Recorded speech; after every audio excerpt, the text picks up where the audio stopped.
पति, पत्नी और नौकरानी। शीतल और अभिमन्यु की शादी को 5 साल हो चुके थे, लेकिन अभी तक उनका कोई बच्चा नहीं हुआ था। इसकी वजह से शीतल और अभिमन्यु परेशान रहते थे, लेकिन उन दोनों से ज्यादा परेशान थी शीतल की सास, यानी अभिमन्यु की माँ जानकी देवी। जानकी देवी चाहती थी कि जल्दी से जल्दी उनकी गोद में पोता या पोती आ जाए, और इसीलिए वो अपनी बहू शीतल को लेकर एक दिन हॉस्पिटल पहुंची। डॉक्टर मैडम, जरा ठीक से चेक करके बताइए ना। कई बड़े बड़े डॉक्टर को दिखाया है, लेकिन मेरी बहू माँ ही नहीं बन पाती। मैंने शीतल को बहुत अच्छे से चेकअप किया है। देखिए, बात यह है कि शीतल के अंदर माँ बनने की कैपेसिटी नहीं है। ये आप क्या कह रही हैं डॉक्टर साहब? कोई तो इलाज होगा ना, कोई दवाई दे दीजिए। देखिए, कुछ प्रॉब्लम ऐसी होती है जिनका कोई ट्रीटमेंट नहीं होता। आई एम सॉरी टू से, लेकिन शीतल कभी माँ नहीं बन सकती, क्योंकि उसके यूट्रस में अंदर से ही कुछ प्रॉब्लम है। घर आने के बाद क्या हुआ माँ? कहाँ लेकर गई थी आप शीतल को? अरे कहाँ लेकर जाती, डॉक्टर मैडम के पास ले गई थी, लेकिन तेरी बीवी तो कभी माँ बन ही नहीं सकती। मम्मी जी, इसमें मेरी क्या गलती? अगर अंदर से कोई प्रॉब्लम है तो उसमें मैं भी कुछ नहीं कर सकती। जानती हूँ, ये बात डॉक्टर के मुंह से सुन चुकी हूँ। अब दोबारा मेरे सामने इस बात का गाना मत गा। अरे माँ, परेशान होने की जरूरत नहीं है, हम सोचते हैं ना कुछ। अरे क्या सोचेगा तू? जब डॉक्टर कह चुका है कि तेरी बीवी माँ नहीं बन सकती, तो बता क्या सोचेगा तू? कहाँ से लाएगा बच्चा? माँ, ये तो मैं भी नहीं जानता। अभिमन्यु, क्यों ना हम अनाथ आश्रम से एक बच्चा गोद ले आए? क्या फर्क पड़ता है बच्चा हमारा हो या गोद लिया हुआ? हाय, बड़ी बातें बनाने वाली। क्या फर्क पड़ता है? अरे क्यों फर्क नहीं पड़ता? मुझे इस वंश को आगे बढ़ाने के लिए मेरे बेटे का खून चाहिए, किसी दूसरे का नहीं। लेकिन माँ, आप जानती हैं कि ये अब पॉसिबल नहीं है। मैं कुछ नहीं जानती। मैं किसी पराये की औलाद को इस घर में अपना पोता या पोती बन के बढ़ता हुआ नहीं देख सकती। मेरा वंश मेरे बेटे के खून से ही आगे बढ़ेगा। लेकिन मम्मी जी, ऐसा कैसे हो पाएगा? आप अच्छी तरह जानती है ना, मेरा और अभिमन्यु का बच्चा नहीं हो सकता। तो मैं अपने बेटे की दूसरी शादी करवाऊंगी, और अपनी दूसरी बीवी से ये मुझे बच्चा पैदा करके देगा। ये आप क्या कह रही हैं माँ? मैं किसी और से शादी नहीं करने वाला। मेरे रहते हुए आप अभिमन्यु की शादी किसी और से करवाएंगी? मम्मी जी, आप ऐसा कैसे कर सकती हैं? तू बस देखती जा बहू, मैं ऐसा कैसे कर सकती हूँ। कुछ दिनों के बाद, अभिमन्यु, मैंने तेरे लिए लड़की ढूंढ ली है। माँ, मैं आपको कितनी बार समझाऊं, मुझे किसी से शादी नहीं करनी है। पहले मेरी बात सुन।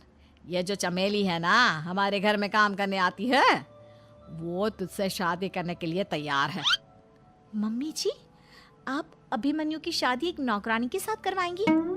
वो इसलिए क्योंकि चमेली दिखने में बहुत खूबसूरत है, बच्चा भी सुंदर ही होगा। मम्मी जी, लेकिन एक बच्चे के लिए अपने बेटे की शादी नौकरानी के साथ करवाना, क्या ये सही है?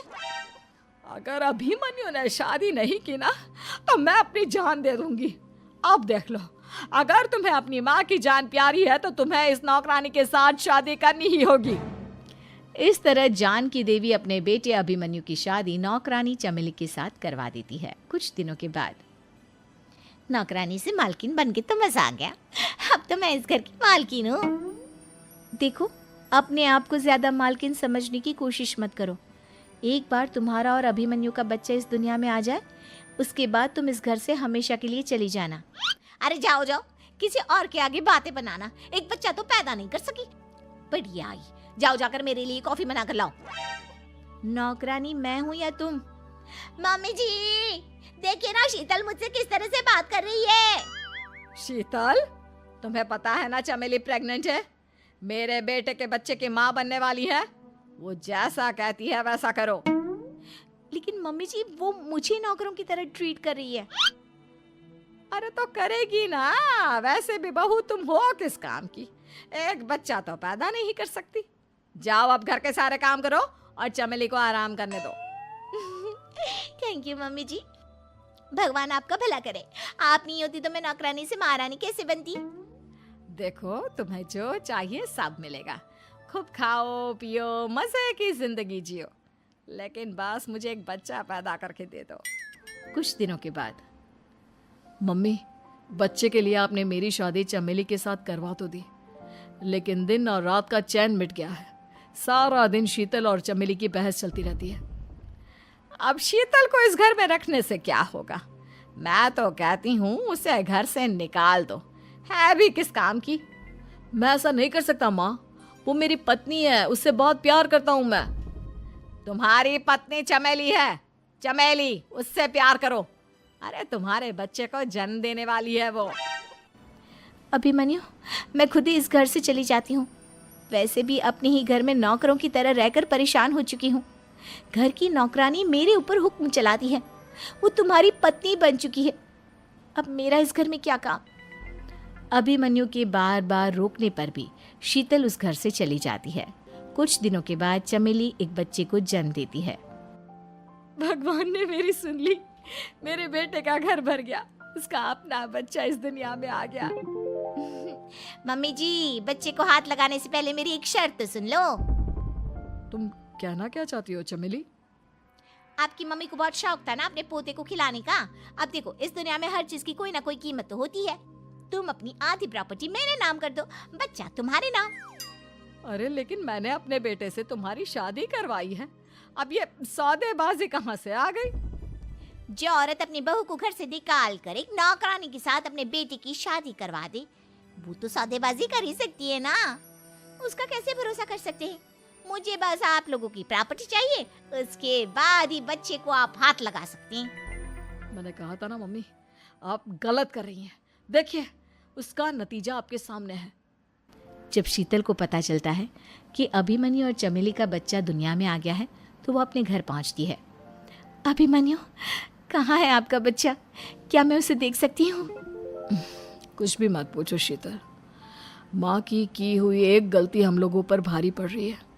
वो नौकरानी अपनी औकात पर आ गई है और अब हमसे अपनी आधी प्रॉपर्टी मांग रही है, वो भी बच्चे के बदले में। एक बात कहूँ अभिमन्यु, आप उससे कुछ भी देने से मना कर दो। अरे कैसी बात कर रही हो? मेरे बेटे की औलाद है उसके पास, ऐसे कैसे मना कर दे? मम्मी जी, वो अभिमन्यु का बच्चा नहीं है, वो चमेली और उसके बॉयफ्रेंड का बच्चा है। ये तुम क्या कह रही हो शीतल? ये देखिए वीडियो, चमेली और उसका बॉयफ्रेंड आपस में बातें कर रहे हैं कि उन दोनों ने मिलकर आपको बेवकूफ़ बनाया है और अब इस बच्चे के बदले आपसे प्रॉपर्टी भी हड़प लेंगे। हे भगवान, ये मुझसे क्या हो गया? ना तो बच्चा मिला और अपने बेटे की नौकरानी के साथ शादी करवा दी सो अलग। अब क्या होगा? मुझे माफ़ कर दो शीतल, मेरी वजह से तुम्हें बहुत तकलीफ हुई है। अभिमन्यु, मैंने कहा ना, उस नौकरानी को उसके बच्चे सहित इस घर से बाहर निकाल दो।